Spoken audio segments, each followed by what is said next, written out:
शिंदे गटात जाण्याचं काय नेमकं कारण? काय कारण म्हणजे वाटलं जाव बरे वाटले शिंदे साहेब इतरांपेक्षा अधिक मजबूत आहे, सेवाधारी माणूस आहे, कधी धावून जाणार आहे कार्यकर्त्याच्या पाठीशी.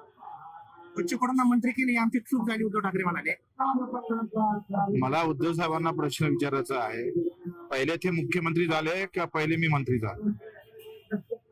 आम्ही त्यांना घरी जाऊन पाठिंबा दिला हे ते विसरले. तुम्ही सांगा, आमच्याकडे 2 आमदार होते, माझ्या विरोधात शिवसेनेचा उमेदवार होता, ते माझ्या विरोधात प्रचार करायला आले, तरी सुद्धा शिंदे साहेबांनी आम्हाला कॉल केला, त्यांनी बोलावलं, उद्धव साहेबांची भेट घालून दिली आणि शिंदे साहेबांनी सांगितलं का आपल्याला इकडेच राहायचंय.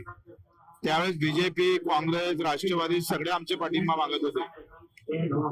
तेव्हा उद्धव साहेब असे म्हणायचे का तुम्ही अपक्षाने जर मला बाजूने उभं केलं तर माझी मुख्यमंत्र्याची जे पद आहे ते मजबूत होऊ शकतं, तर आमचे शिवसेनेचे आणि तुमचे अपक्ष जाऊन भिडले तर माझी संख्या मोठी होतं आणि आमची दावेदारी वाढतं.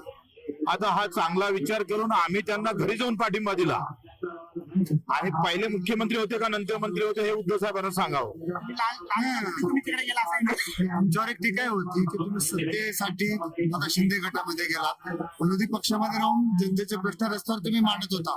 आता तुम्ही हा प्रश्न अशोकराव चव्हाणला विचारला कधी? 2 वेळा ते मुख्यमंत्री होते तरी सुद्धा ते बीजेपी गेले, त्याला तुम्ही प्रश्न विचारत नाही. मोठा आहे म्हणून का?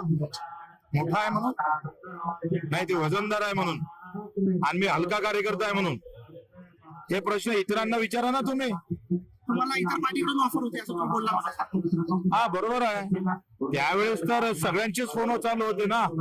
शरद पवार साहेबांच्याकडून, राष्ट्रवादीकडून आम्हाला फोन होत आहेत, काँग्रेसकडून होत आहे, भाजपाकडून होत आहेत, तरी आम्ही उद्धव साहेब मूळचा शिवसैनिक असल्यामुळं उद्धव साहेब मुख्यमंत्री झाले पाहिजे शिंदे साहेबांचा आग्रह होता आणि आम्ही पाठिंबा दिला त्यांना. गुवाहाटीला तुम्ही सर्वात अगोदर गेलात आणि तेव्हा त्यांनी कबूल केलं होतं का तुम्ही जर आम्हाला मुख्यमंत्रीसाठी उभे राहिले तर आम्ही तुम्हाला राज्यमंत्री करू, मंत्री करू. आता त्यांनी हेडगावकरला राज्यमंत्री केलं अपक्षाला, शंकरराव गळकांना अपक्षांना मंत्री केलं, म्हणजेच अपक्षाची गरज होती हे उद्धवराव विसरले का वाटते? परभणीत इंधनासाठी 7 बार मागितला जातोय शेतकऱ्यांना. ते असं होत असेल तर आंदोलन करू, त्याच्यामध्ये सुधारणा करावी. नाही झालं तर या व्यवस्थेच्या विरोधात आम्ही आंदोलन करू. पेट्रोल आणि डिझेलचे दर वाढत आहे, ते कधी त्याबद्दल काय बोलतो? कशाचे? पेट्रोल आणि डिझेलचे तिसऱ्यांदा वाढले. हा सगळ्या देशातला प्रश्न आहे. मी एकटा इथे बोलून चालणार नाही.